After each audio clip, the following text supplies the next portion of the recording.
this will be very weak, and we can somehow completely forgive. There's no background actually coming from the matrix. We will see all signal coming from the NV centers over a background free. This is again very important because suppose you would have these beautiful atomic-like sensors in the system, but in a matrix that will be that would have a whole strong magnetic response. Of course, everything will be vanished due to the environment of the system. So many thanks for pointing this point, which is very important. I should mention that each time. So what I showed before is the optical detection of magnetic resonance. And a few years ago, colleagues like in Hasselt have invented another way to detect the NV resonance. Miloš Nesladek in Hasselt, at the University in Hasselt in Belgium, pioneered something very different, a very different approach. It's the fact that at the same time as, if I remember well, if I remember here, my rate equation model, I told you that there is also the possibility to go from NV minus to the NV0 state, okay? And this rate will depend also on the spin, will be spin dependent. It's not the same, there's not the same probability of going from one state to another. And that led to the possibility of now having the possibility to detect electrically the spin resonance. How we do that? So we have both the NV minus and the NV0. What you could have, it's a probability, once you have on this system, you can have one photon excitation, then it will decay, but you can have a 2-photon excitation. And the 2-photon excitation will now bring the system into the ground state here, into the conduction band, okay? And once you are in the conduction band, you have released electrons, and these can be captured. So now we will have, sorry, the NV minus center is transformed into an NV0 centers.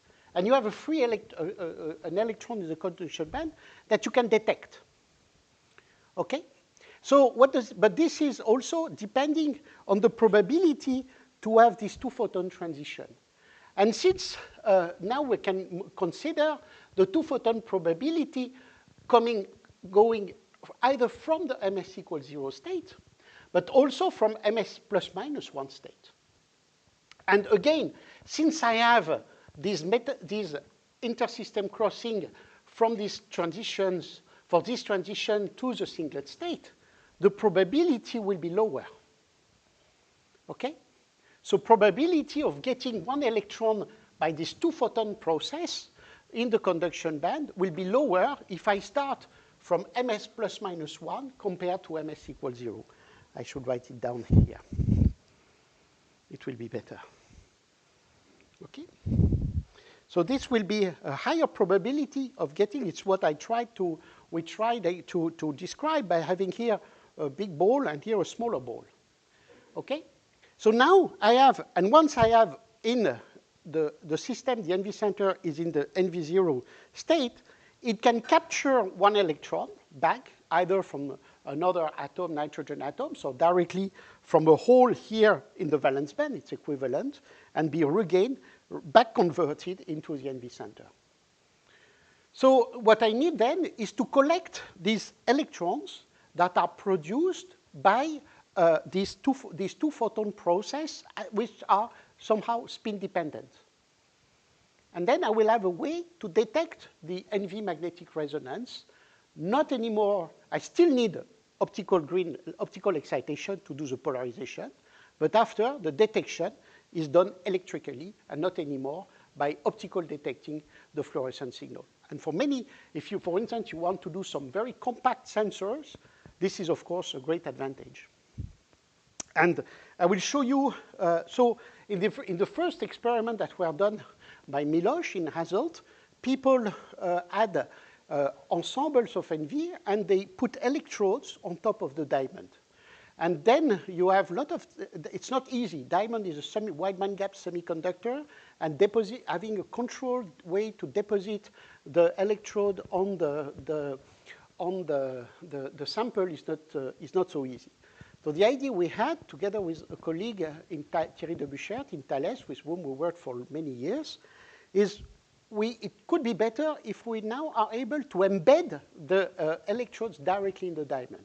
And for that, the approach we followed is a little bit different. So what we do is have a graphite excitation, transformation. So we use a laser, we use a FIB machine, and by irradiating, we can really create patch of graphite in the diamond, and those patch of diamond will be used to capture the electron on the systems. And actually, we worked a lot on the implementation. They worked a lot in Thales. We produced the electrode. Basically, it was what we did. And after, they worked a lot to implement the technique and do the measurement. And what's really interesting, and it's not still completely clear, at least to us, it's I will show you that somehow all the sensitivity of the measurement depends on the contrast on the ODMR signal. And the contrast of the PDMR signal, it's not clear what defines it. So maybe we can have a very sensitive way to make magnetometers using this approach that somehow circumvents a lot of difficulties of the system. But just I wanted to give an approach. And so the system we have now, it's quite simple.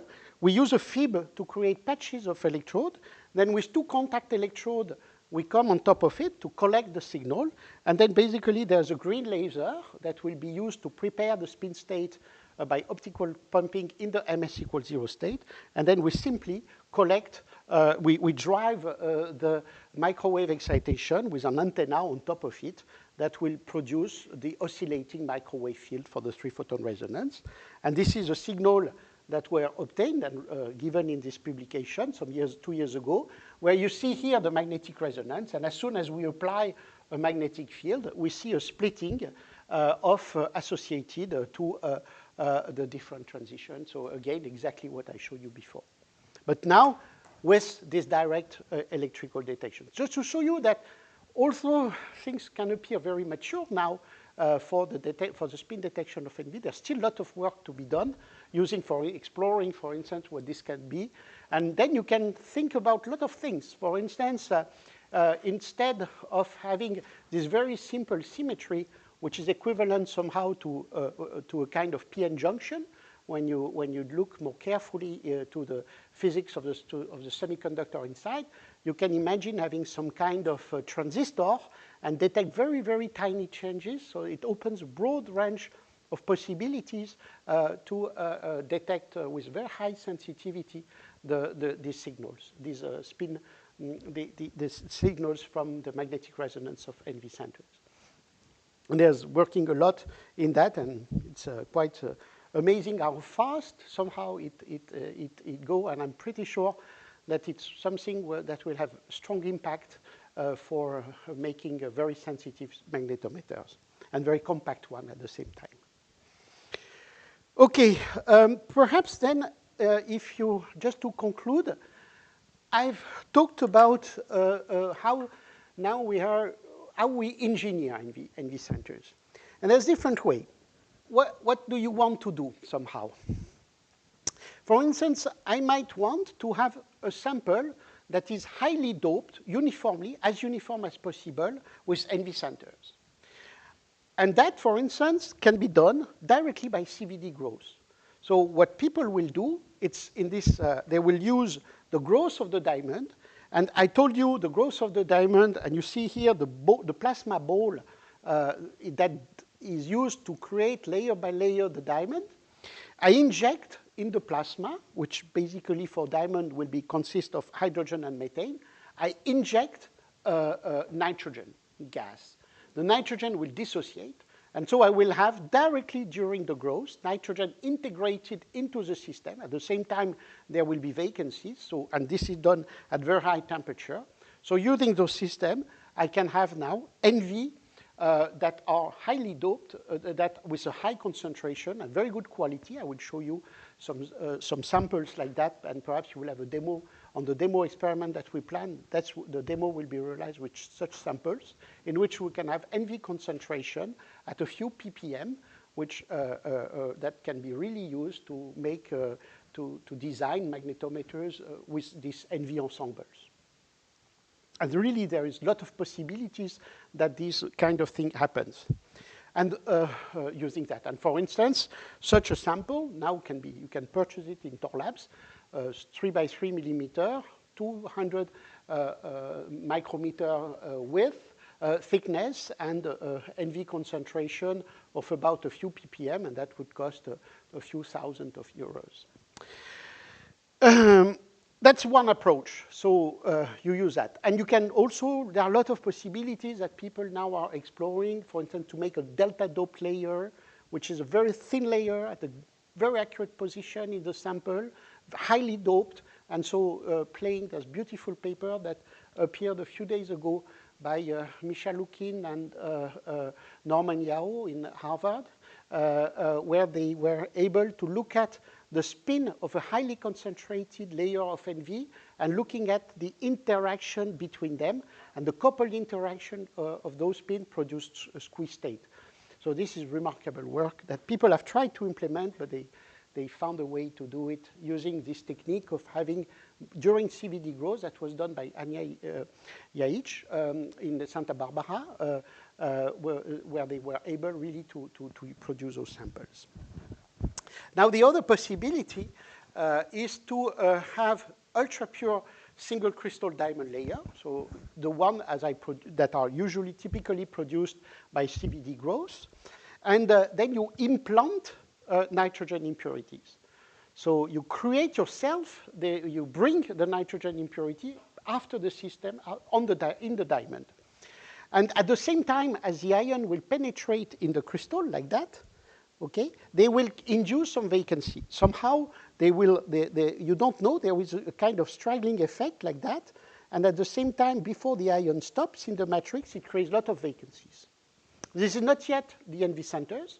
What you do is that you take the sample after implantation, you put it in an oven under vacuum, otherwise you destroy the diamond, and you heat it up for a few hours at high temperature, 800 up to 1,000 degrees Celsius, and this annealing then will make the vacancies mobile.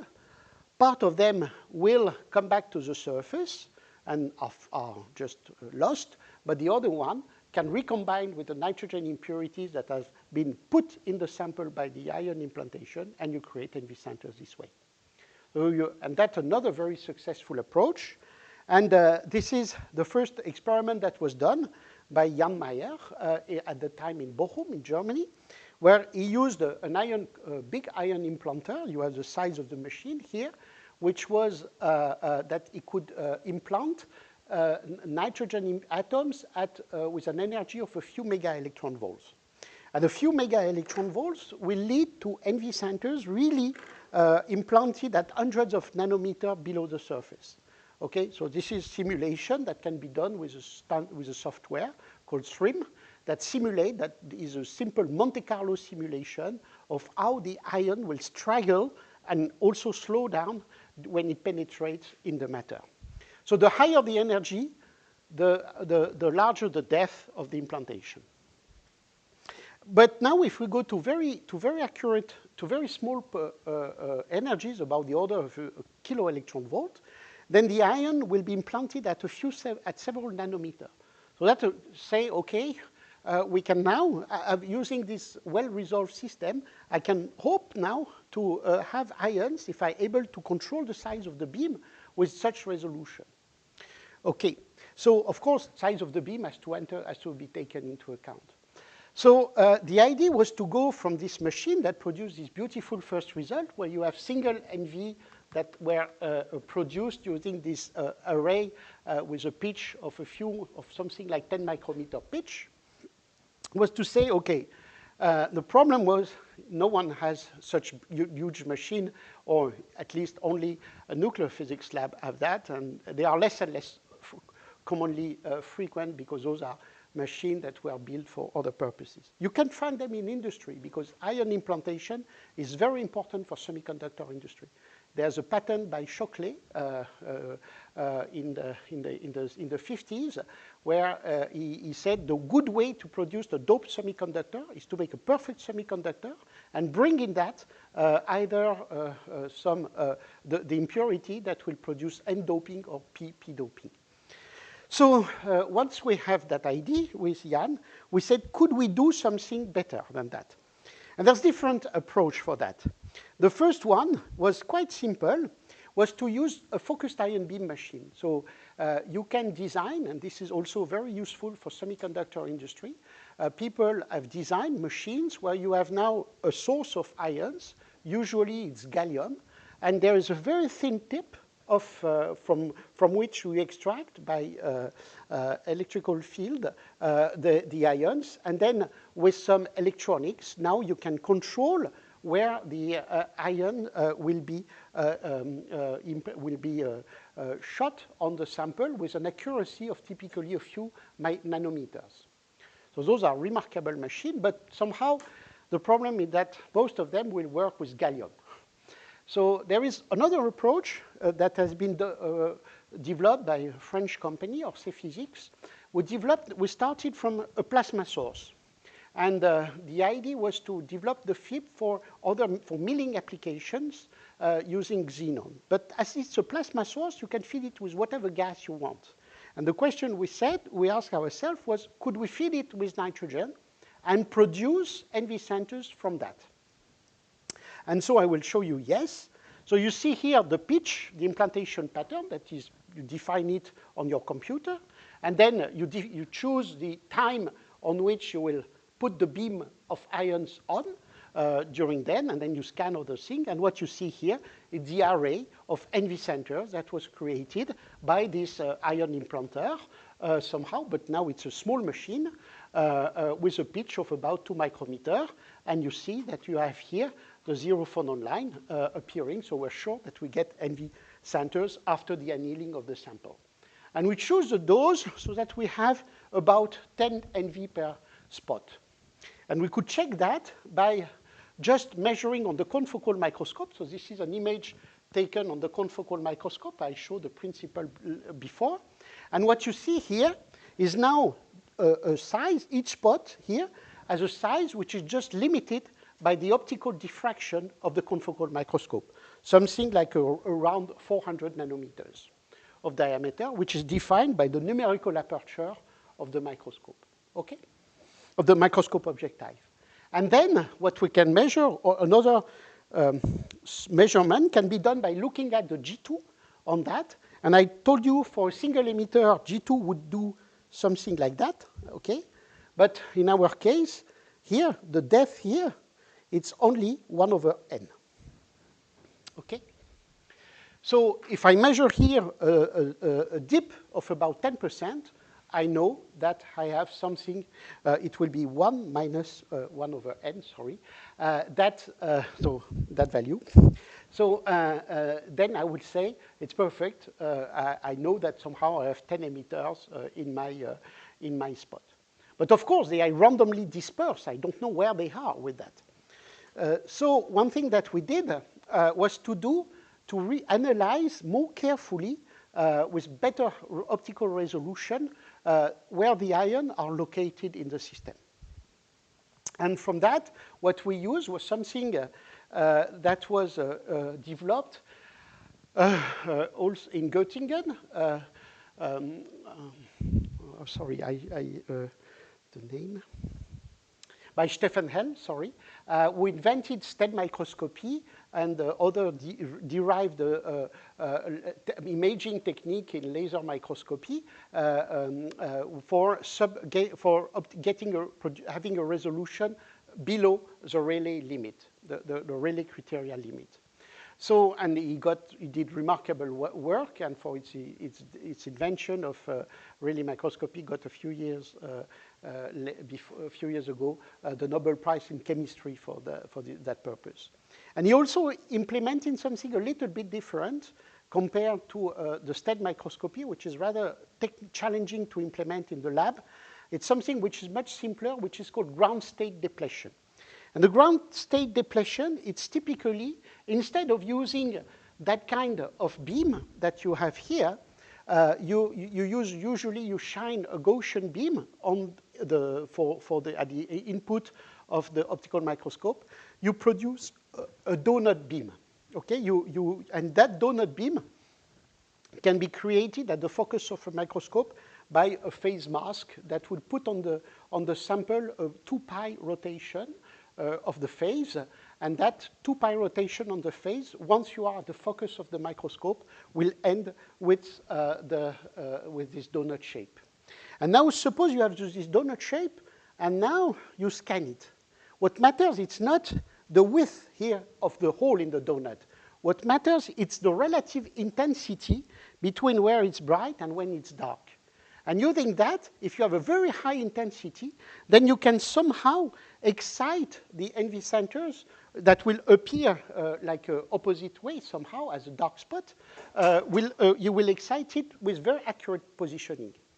Okay, you can detect it. And the resolution we can have is given by this formula. So it depends, of course, of the intensity compared to the saturation intensity of the emitter, but you can produce an image with a resolution below 100 nanometer very easily. And in our case, if we look now to a single NV center, the resolution you have was about 20 to 40 nanometers when we are here, just with a very simple scheme. It's not very difficult to implement on your optical table. So what we did was to analyze an implanted spot in this way, and now the scale is different here. It's 100 nanometer, and you see some image. All now, due to the ground state depletion technique, the center appears in dark over the excited region. And if we do that, what we can do is have a kind of random search, and we can now put 8 or 9, I forgot, randomly dispersed NV centers and see what kind of image we can reconstruct. And that tells us that somehow, by convolution, all the centers here were somehow distributed in about 100 nanometers. And so somehow that was the limit of the fib at the very beginning. So we worked a little bit, and by controlling the aberration in the electronic column, in the ion column, we could go a little bit below 100 nanometers. So you have a way somehow to position the NV centers with such technique, and to control also the number of NV that you can create depending on the dose you choose. And so this is our machine that we developed together with my colleague Martin Schmidt and the postdoc Margarita Lesig, together also with the engineers of Orsay Physics. And what you see is the main part of it. You see here the plasma source. That's the plasma source here. The ions are extracted from the ion column here and are focused onto the sample, which is in this big vacuum chamber where we can do that. And what is remarkable, what we're very somehow happy, is that there is a market for that now, which somehow shows the interest that people have in NV centers. And basically, you have here the product, which has not all the problems that we have now, because, of course, you have engineers that worked on making a real product about it, and that can be used really to produce ions. And basically, you start here with a source. You have a mass filter that allows you really to select, for instance, which isotope of nitrogen you want, or you can choose what other also irradiation ions if you were interested in. And at the end, you have the small chamber, and you can even add one electron microscope to control where the beam is positioned.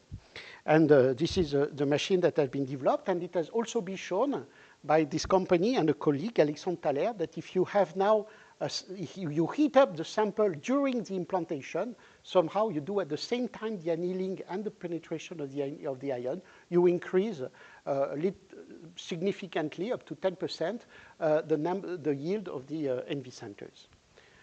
So we can really use that to produce our system, and I will show you at the end of the lectures what we did, what we realized in the context of diamond anvil cell and high pressure physics using, based on this implantation machine for producing our own NV centers in very specific, for very specific purpose.